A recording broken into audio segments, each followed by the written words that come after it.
نبی کریم صلی اللہ تعالی علیہ وآلہ وسلم نے ارشاد فرمایا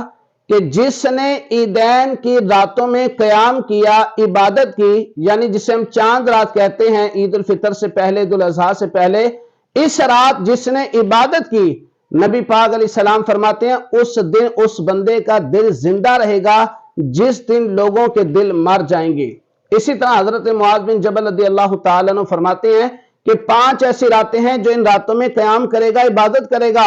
فرمایا اس کے لیے جنت واجب ہو جاتی ہے۔ ان 5 راتوں میں سے ایک رات فرمایا عید الفطر سے پہلے جو رات ہے،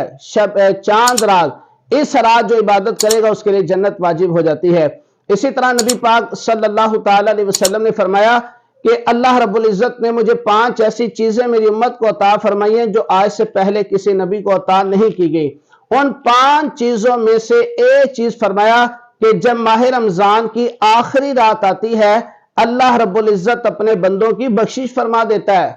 ایک شخص کھڑا ہوا، عرض کرنے لگا یا رسول اللہ صلی اللہ علیہ وسلم، کیا ہی لیلۃ القدر کی رات ہے؟ نبی پاک علیہ السلام نے فرمایا نہیں، کیا تمہیں معلوم نہیں کہ جب مزدور اپنی مزدوری مکمل کرتا ہے اسے اجرت دی جاتی ہے، اسی طرح ماہ رمضان کے روزے رکھنے والوں کو اللہ تعالیٰ بخشش عطا فرماتا ہے۔ تو ہم سب کو چاہیے کہ جو آج رات یعنی شب عید الفطر کی جو رات ہے، چاند رات، اس میں کچھ نہ کچھ اپنا وقت عبادت میں گزارے، کچھ نوافل پڑھے، اللہ کی بارگاہ میں توبہ استغفار کرے، رب کی بارگاہ میں دعا کریں، جو نمازیں پڑھی، جو روزے رکھے، تلاوت قرآن کی، جو اچھے کام کیے، اللہ تعالی ہمارے اعمال کو قبول فرماتے ہوئے ہماری بخشش اور مغفرت کا ذریعہ بنائے، اور جنہوں نے سستیاں کی اللہ تعالی انہیں ہدایت عطا فرمائے۔ آمین بجاہ نبی الامین صلی اللہ علیہ وسلم۔